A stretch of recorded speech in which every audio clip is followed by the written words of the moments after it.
Ferrari stormed to an impressive win at the Malaysian Grand Prix last weekend. Vettel, in only his second race for Ferrari, came first, easily keeping ahead of both Lewis Hamilton and Nico Rosberg. This was Vettel's fourth win in Malaysia, taking him to the top of the leader table of drivers who have won at S.p.A. Not only was it Vettel's fourth win, it was also his 40th career win. This win by Ferrari has brought alive what was potentially another boring season of F1, challenging the Mercedes, giving Williams something to think about, and making fans all over the world extremely happy to see a big red car back at the front. Kimi also had a pretty good race and managed to turn water into wine by finishing fourth in the second Ferrari. After being blocked during qualifying, he only started 11th, then was hit from behind on the opening lap and suffered a puncture. It ought to have ended his hopes of finishing in the top 10, but the safety car brought him back to play. There's much talk about whether this was a flash in the pan for Ferrari, whether they really are going to be able to maintain this performance throughout the rest of the season. We can only hope so. The engine looks good, the chassis looks good, Vettel is absolutely on form, and with the different tracks and their tyre management, they could well give Mercedes something to worry about. In fact, Toto Wolff has even admitted they are surprised and will have to up their game. Despite Nico having the fastest lap, Lewis being on pole, and it being the 250th front row start for Mercedes, this was not their weekend.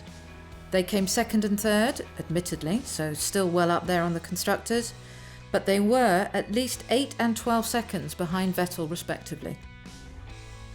Whether it was through tyre management, a strategy error behind the safety car, or just that actually Vettel and his Ferrari and his tyre management was better than Lewis and Nico, can probably be debated over the next 3 or 4 races depending who wins. However, they were second and third. It was still a good race. It just wasn't quite what they were expecting. Looking back at the Australian Grand Prix, you'd have thought that perhaps Sauber had something to be hopeful about. Unfortunately, they came crashing back down to earth. Felipe Nasser couldn't get his car balanced all weekend and slogged to a 12th place at the finish, while Ericsson got too physical in the opening laps, shoving Max Verstappen off the road on the opening lap and then throwing his own car off at turn 1 during lap 4. It was this Ericsson incident that also seems to have contributed to Kimi's puncture. Sauber, unfortunately, don't look like they're going to be able to keep up with the pace and form they showed in Australia. McLaren experienced all the highs and lows that employing Fernando Alonso brings. He threw the team a total curveball during the press conference on Thursday, disputing many of the claims that they have been making over the last few weeks about what actually happened. But then he managed to get his car into the top 10 before an engine problem forced him to retire. Jenson Button actually out-qualified Alonso and looked like he might sneak into the top 10 in the final laps, but then he too had to stop with another engine problem. Honda have got a lot of work to do by the sounds of things.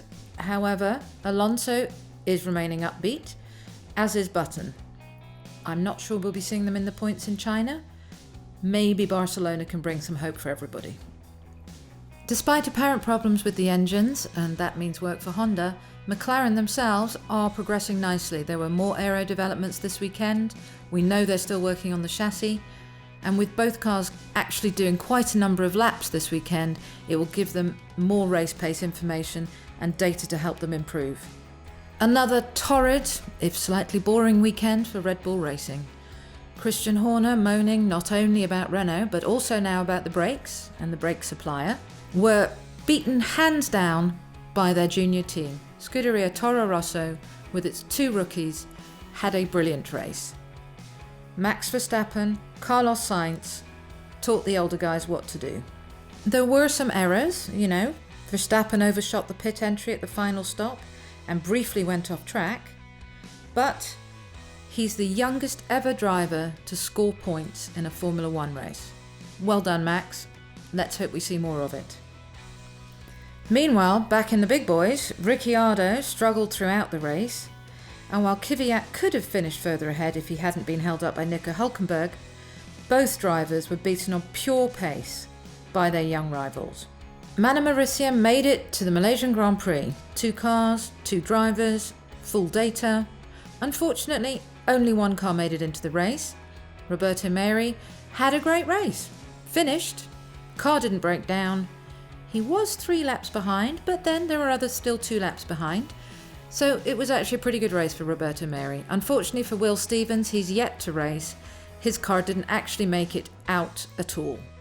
Lotus ought to have come away with a better result than 11th place for Romain Grosjean.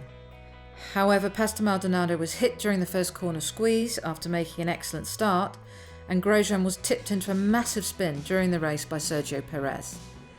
Pastor Maldonado unfortunately has failed to finish another race. This wasn't his fault, it was a brake failure, so grateful for small mercies. Another team that didn't perform nearly as well as they had in Australia was Force India. They had a pretty torrid race, acting as roadblocks for most of it to most of the other drivers, and both of their drivers, Nico Hülkenberg and Sergio Perez, incurring 10-second penalties for crashing into people and holding people up. Williams had a pretty good race in Malaysia. They ended 5th and 6th, with Valtteri and Felipe actually providing us with some great racing in the last 3 or 4 laps of the Grand Prix, with Valtteri fighting to get past Felipe, and Williams, fair play, no team instructions. We just actually watched 2 great drivers driving pretty good cars and having a good race. Despite finishing 5th and 6th, Rob Smedley believes that Williams still has a lot of work to do if it is to remain a runner in this year's F1 race.